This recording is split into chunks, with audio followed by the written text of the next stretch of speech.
no os quiero hacer perder el tiempo. Directamente, el desarrollo inicial y con el resultado exitoso del capitalismo fue gracias a dos factores: el colonialismo y la esclavitud. Una persona que carece de conocimiento de economía. Fijaros quiénes fueron los primeros países desarrollados gracias a ese incipiente capitalismo. Tenemos a la gran potencia, considerada por muchos pensadores de las teorías colectivistas en el siglo XIX como el primer país más próspero, Inglaterra. ¿Alguien tiene alguna duda de cómo Inglaterra se benefició económicamente del trabajo y del comercio esclavo de sus compañías de Indias? Holanda también. Ese ejemplo de la mentalidad protestante que apoya el enriquecimiento individual fue a su vez ejemplo, con sus compañías de Indias, del expolio y del robo. Francia también, incluso Suecia. Solo hay que saber un poco de historia para ver cómo Europa se aprovechó de la esclavitud y el colonialismo en América, en Asia y en África. Puedes estar a favor o en contra del capitalismo, pero por lo menos creo que hay que reconocer cómo fue el inicio del capitalismo y por qué ese sistema económico llegó a estructurarse de manera mundial y llegó a tener éxito, y por qué, y cómo afectó al resto del mundo. En Estados Unidos, por ejemplo, directamente, en sus propias tierras tenían a los esclavos. Que, por cierto, la guerra de secesión estadounidense no fue sino los estados del norte abolicionistas, que ya no tenían esclavos, que vieron cómo perdían en competitividad con los esclavistas del sur. Para que veáis cómo el esclavismo ha ayudado mucho a la economía, sobre todo para este sistema nuevo que empezaba, que era el capitalismo. Por ir un poquito más a los inicios, por mirar un poquito más la historia, el descubrimiento de América. El descubrimiento de América da como resultado la primera globalización a gran escala del mundo. ¿Y cómo fue surgiendo este nacimiento, este bebé capitalista? Pues algunos países europeos daban armas de poco valor y alcohol a los jefes africanos en conflicto con otras tribus, para, a cambio, tener esclavos capturados que vender en los puertos de Brasil, Cartagena de Indias, entre otros. Y este comercio de esclavos atraía muchas mercancías, pues el trueque era común en estas ventas. Con estas mercancías las vendían a otros países de Europa y de Asia. En China, concretamente, además, ansiaban la plata que provenía del comercio de esclavos.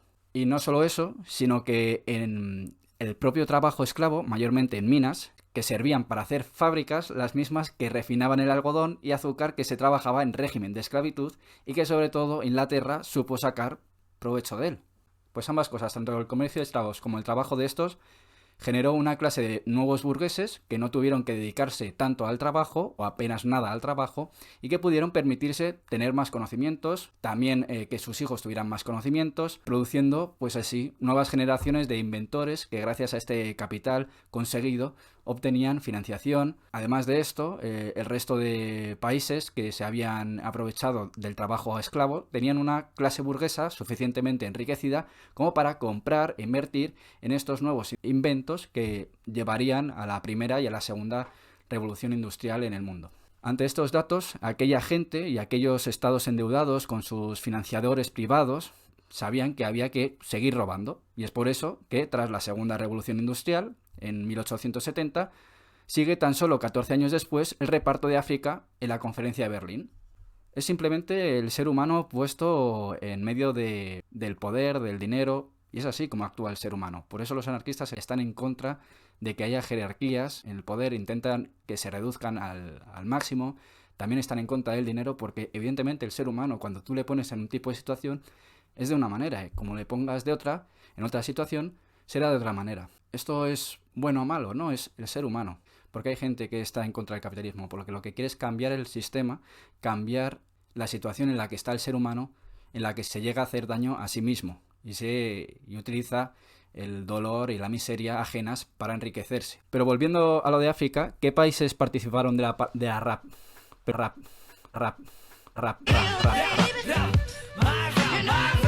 Pero volviendo a lo de África, ¿qué países participaron en la rapiña de África? Reino Unido, Francia, Alemania, Bélgica, España, Portugal e Italia. ¿Y qué países participaron en la rapiña de Asia? Pues británicos, franceses, holandeses, alemanes y portugueses. Ahí está. Por eso, evidentemente, que no es de extrañar que los inicios gloriosos del capitalismo fueran sobre todo en estos países. Otra cosa es quién invirtió mejor el capital obtenido y sacó la mayor rentabilidad del colonialismo y de la esclavitud, y que gracias a ello pudo la economía de su país mejorar. Y aquí estoy dando datos superficiales, para no hacer muy extenso el vídeo, pero cualquiera puede informarse ampliamente al respecto. Y lógicamente alguno levantará la mano y dirá, oye, pero en Sudamérica hubo países desarrollados en el siglo XIX, incluso a principios del XX. Y digo, sí. Es más, cuando escuchéis a keynesianos y liberales discutir si aquel éxito fue debido al liberalismo o al estatismo, decidles que se callen. Que realmente la primera piedra que inició el desarrollo en algunos países sudamericanos fue el seguir manteniendo esclavos negros durante varias décadas después de las independencias nacionales, tener a semiesclavos llamados culíes, también en Estados Unidos había, y robar las tierras de los indígenas que tanto portugueses como españoles nunca tocaron. Es decir, un neocolonialismo tras la independencia. Entre otros países, Chile y Argentina tienen mucho que decir al respecto. Pero ¿y España? ¿Qué pasa? ¿Que no fue el mayor beneficiario de la esclavitud de africanos en América? Lo fue, pero sobre todo para la corona española, que cobraba aranceles a todo aquel que quería entrar con esclavos a sus puertos sobre todo de América. Y por eso digo que otra cosa es quién invierte mejor y saca mayor rentabilidad del colonialismo y la esclavitud, pues los reyes españoles gastaron todo en las guerras europeas. Sí, de hecho hay una frase de Quevedo que decía: el oro nace en América, muere en España y es enterrado en Génova. ¿Por qué? Pues porque eran los banqueros genoveses con quienes España se endeudaba para sufragar las guerras contra los protestantes alemanes, belgas y holandeses. Y mientras el resto de la economía española se empobrecía, pues ni siquiera la monarquía española daba el derecho de monopolio del tráfico de esclavos a españoles, sino a portugueses y holandeses principalmente, y solo lo empezó a hacer medio siglo antes del comienzo de las independencias americanas.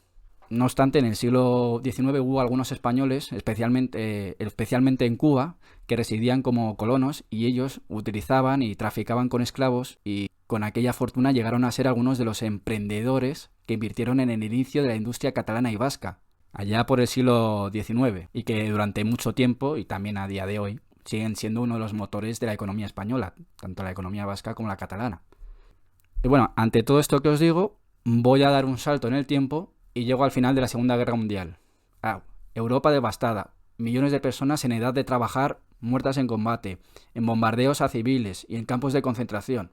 ¿Y quién hace de nuevo resurgir el capitalismo? ¿El colonialismo? ¿La esclavitud? No, ya no hay excusas, ¿no? Bueno, pues lo hace otro país que gracias a esclavos y culíes supo en poco tiempo desarrollarse económicamente. ¿Quién? Estados Unidos. Y tanto supo desarrollarse no solo con la esclavitud y el robo de tierras a indígenas y mexicanos, sino también con la Primera y la Segunda Guerra Mundial. Ya en el vídeo de los 4 pilares del capitalismo menciono la guerra como una base fundamental del sostenimiento actual del sistema capitalista. Como digo, tanto supo desarrollarse Estados Unidos que nos rescató a la Europa capitalista después de la Segunda Guerra Mundial, prácticamente nos regaló el dinero y excedentes con el Plan Marshall, en el que España, alguno dirá, oye, España no fue bienvenida al principio a ese Plan Marshall, pero finalmente también recibió su gran parte de ayuda estadounidense, la cual coincide directamente con el inicio de la recuperación de la economía española durante el franquismo. Es curioso. De hecho, podría decir que toda la Europa que recibió ayuda de Estados Unidos, ahí es cuando empieza a resurgir de nuevo su economía. Por eso, cuando os preguntéis por qué Europa le lame tanto las botas a Estados Unidos, acordaros de esta época y hallaréis la respuesta. Y bueno, habiendo visto resumidamente cómo la esclavitud y el colonialismo ayudaron a crear exitosamente el sistema capitalista con su mejora de la calidad de vida de los habitantes de los países saqueadores, y viendo cómo estos fueron rescatados por otro país también esclavista y saqueador como fue los Estados Unidos de América, no podemos obviar, sin embargo, a los países asiáticos, como Corea, Taiwán, China o Japón. Oiga, estos también se desarrollaron gracias al capitalismo. Ahora, ¿qué tiene que decir de la esclavitud y el colonialismo? Pues a decir verdad, al ser países desarrollados a mitad del siglo XX, ya no podemos hablar de países beneficiados directamente de la esclavitud y el colonialismo, obviamente, sino beneficiados de todo ello, pero indirectamente, especialmente con Taiwán, Corea y Japón. Pues el antiguo país esclavista, Estados Unidos, es el que ayuda militar y económicamente a estos países a cambio de su posición anticomunista en Asia. Recordemos que se estaba iniciando ya la Guerra Fría. Con Japón directamente se apropió de su estado, el propio gobierno de Estados Unidos, durante 7 años como condición de paz tras la Segunda Guerra Mundial. No obstante, he de remarcar dos cosas. Por una parte, que Taiwán y Corea se desarrollaron también a base de una semi-esclavitud de la clase trabajadora. De hecho, Corea, hoy en día, sus trabajadores, como normal, trabajan 70 horas semanales. Yo no sé si eso es vida o es, más bien, llamémoslo solo trabajo, porque vida no tienen. Pero como te digo, Taiwán y Corea se desarrollan también a base de una semi-esclavitud de la clase trabajadora, y Japón gracias a uno de los 4 pilares del capitalismo actual, que es la guerra.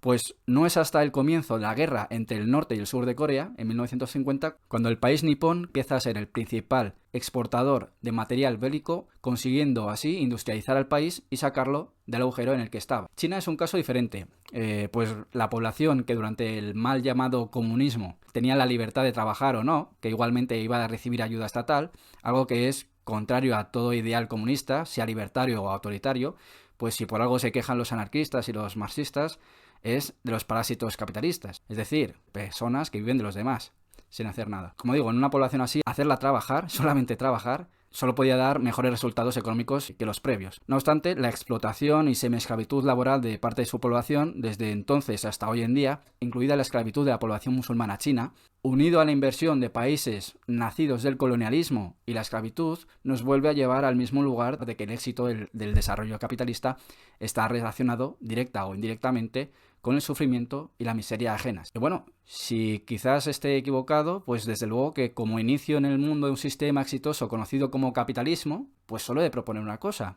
quitemos el colonialismo y la esclavitud en el mundo desde los siglos XVI al XIX y a ver si creéis si el mundo se hubiera desarrollado igual de rápido. Y si los 4 pilares que siempre menciono también. Y es que yo siempre digo, no hay ejemplos de éxito de libertad económica sin la esclavitud, su comercio y colonialismo de fondo pasado, o la explotación laboral adulta, la esclavitud infantil, las guerras y el neocolonialismo también de fondo pasado y actual, con todas o con varias de estas. Esta es la máxima razón por la que yo nunca voy a defender ni apoyar el capitalismo, porque los orígenes de cómo se inició y las bases sobre las que se sostiene hoy en día me hacen imposible a mí y a mucha gente defenderlo.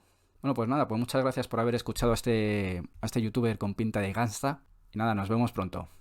Un besito, pasarlo bien, buen fin de... Increíble. ¿Qué no es ese? ¡Horda roja a machacar! ¡La burguesía al curar! ¡Horda roja a machacar! ¡La burguesía al curar!